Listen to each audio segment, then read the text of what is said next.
Thermal drying is an effective means of producing pathogen-free sterile biosolids. Traditional plants with dry product recycling have been installed by flow-dry engineering in such locations as New Plymouth and Hutt Valley in New Zealand and Sydney, Australia. But thermal drying has some limitations. It is energy intensive, especially in terms of fuel energy required. Traditional plants require a recycle of dry product in order to condition the feed to avert the sticky zone.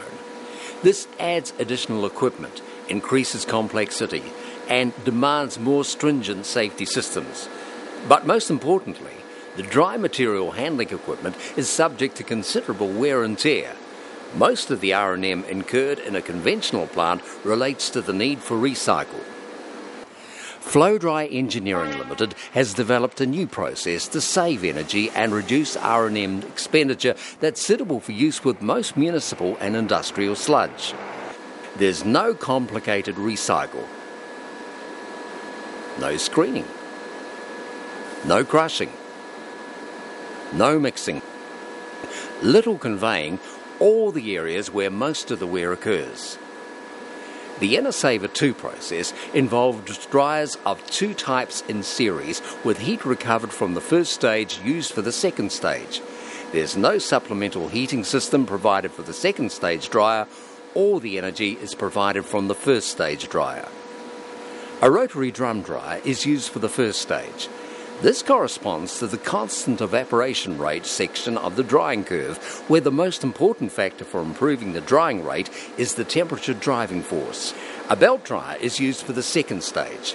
The drying process here corresponds to the non-linear evaporation rate section of the drying curve, where time is the most important parameter for achieving a good drying rate.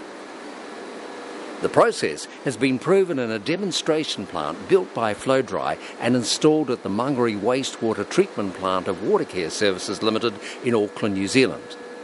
The plant capacity is 1 tonne per hour of dewatered sludge with an evaporation capacity of around 800 kgs water per hour.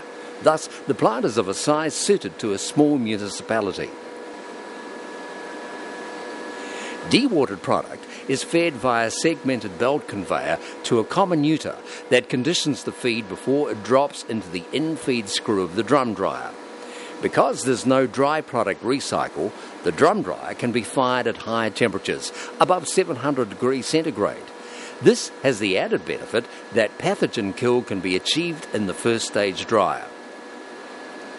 The drum dryer is fired by natural gas and run at reduced oxygen levels to ensure safety. Cyclones at the exhaust end of the first stage drum dryer remove carried over dust. In practice, very little dust is captured at this point. Sludge is dried to between 45 and 50% dry solids in the first stage. It's conveyed to the second stage by screw conveyor and bucket elevator to gravity feed chutes, passing a second comminutor before the belt dryer to ensure no clumping of the partially dried product and to give a good spread of material across the belt. The second stage belt dryer is run at temperatures well below the minimum ignition temperature of the dry sludge, and thus it operates in an intrinsically safe condition. The belt travels at a very slow pace, and the resultant gentle handling of the product means there is minimal dust creation, as evidenced by the final product, which is granular and easily handled and stored. The exhaust gases from the first stage are condensed in the first stage condenser, and the recovered heat is captured by a series of heat exchangers, including both shell and tube and fin tube types.